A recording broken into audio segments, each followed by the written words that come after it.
Now login होने के बाद हम ये बटन हाइड करेंगे। अगर मैं लॉगिन हो चुका हूँ तो साइन अप और लॉगिन बटन हाइड कर दूंगा और लॉग आउट बटन में से दिखाना है। ठीक है, तो इफ एल्स कंडीशन लगा सकते हैं। सो मैंने आपको बताया कि अगर आप लॉग्ड इन हो तो आप कैसे पता करोगे लॉग्ड इन हो। Request dot is authenticated. Okay, request dot user dot is authenticated अगर आप करते हो तो ट्रू और फॉल्स हमको रिटर्न करता है। तो चलते हैं base dot H T M L में। तो ये आ चुका है यहाँ पे base dot H T M L. Login और साइन अप बटन को हमें कब दिखाना है, जब आप लॉग्ड इन नहीं हो। ओके, तो यहाँ पे कंडीशन लगाते हैं हम। तो यहाँ पे मैंने इफ़ स्टेटमेंट को ओपन किया, मैंने कहा इफ़, और यहाँ पे मैं लिखूंगा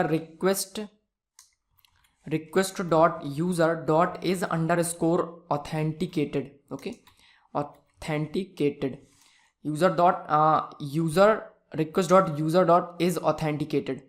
ओके, अगर ये ऑथेंटिकेटेड हमको ट्रू रिटर्न करेगा, मतलब आप लॉग्ड इन हो चुके हो। और अगर आप लॉग्ड इन हो चुके हो तो आप सिर्फ लॉग आउट बटन दिखाओगे। तो इसको मैं यहाँ से शिफ्ट करके यहाँ पे रखूँगा। देन इसके बाद मुझे यहाँ पे एल्स ऐड करना है, तो सिंपली मैंने यहाँ पर कहा एल्स, और इस इफ़ को हमें लास्ट में एंड करना है। तो मैंने यहाँ पर लिखा एंड इफ़। तो क्या होगा, अगर आप लॉग्ड इन हो तो लॉग आउट बटन दिखेगा, अगर आप लॉग्ड इन नहीं हो तो हमको ये दोनों बटन दिखेंगे। ओके, नाउ सेव किया, पेज को करेंगे रीलोड। तो यहाँ पे देखोगे सिर्फ लॉग आउट बटन दिख रहा है मुझे, लॉग इन बटन नहीं दिख रहा है और ना साइन अप बटन दिख रहा है। ओके, ना अगर मैं यहाँ से कुकीज़ को क्लियर कर देता हूँ, मैंने कहा कुकीज़ को रिमूव किया, इसका मतलब लॉग आउट हो चुका हूँ।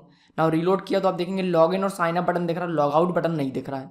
तो अब अगर मैं लॉग इन पे क्लिक करता हूँ तो अब मुझे लॉग इन पेज दिखेगा, और अब मैं लॉग इन कर लूँगा तो मुझे ये दोनों बटन हाइड हो जाएंगे और सिर्फ लॉग आउट बटन मुझे शो होगा। ना देखेंगे नेक्स्ट वीडियो में लॉग आउट बटन को कैसे इंप्लीमेंट करते हैं, प्रोग्रामेटिकली हम कैसे लॉग आउट होते हैं।